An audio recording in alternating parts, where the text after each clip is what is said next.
J'avais commencé déjà il y a plusieurs années à transcrire des pièces.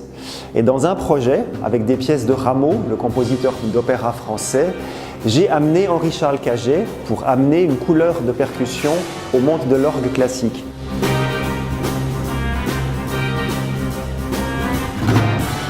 Alors moi je lui ai dit oui parce que j'aime bien concevoir et imaginer des univers de sons qui peuvent accompagner n'importe quel ensemble dans toutes les musiques du monde existant sans a priori ni de style ni d'époque. Sauf que je lui ai dit oui à une seule condition, je veux jouer à la tribune à côté de toi.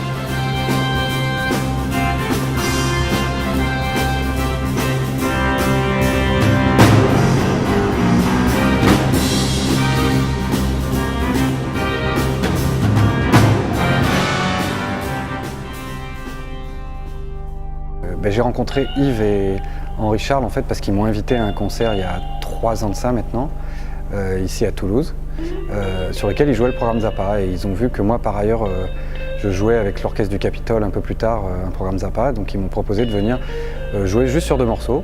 Donc c'était une rencontre comme ça un peu impromptue et on s'est vraiment régalé, on était très contents de cette rencontre, on s'est beaucoup amusé et du coup c'est devenu un trio. Voilà.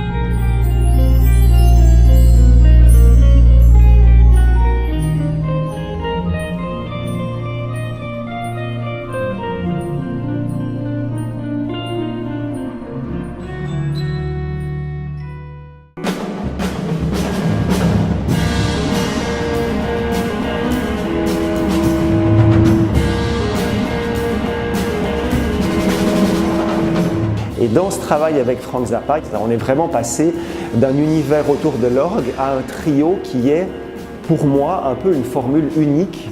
Il a fallu fabriquer une identité entre l'orgue, qui a cette majesté naturelle, les percussions, qui jouent évidemment complètement sur le rythme, avec une nécessité de précision, et puis la guitare qui est un peu entre les deux, qui est entre un rôle un peu mélodique et puis un rôle rythmique.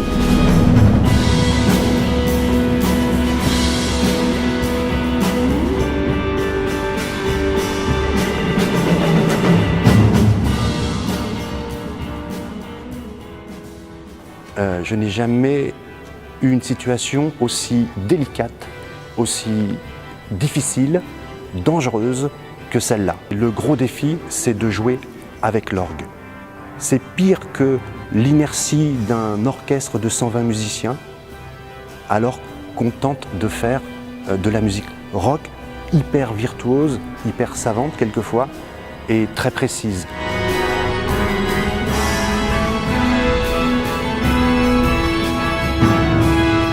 On a l'envie de continuer à jouer ce répertoire, on va dire, qu'on appelle un peu rock-prog, donc beaucoup de musique des années 70, 80. On continue à rajouter des pièces nouvelles régulièrement.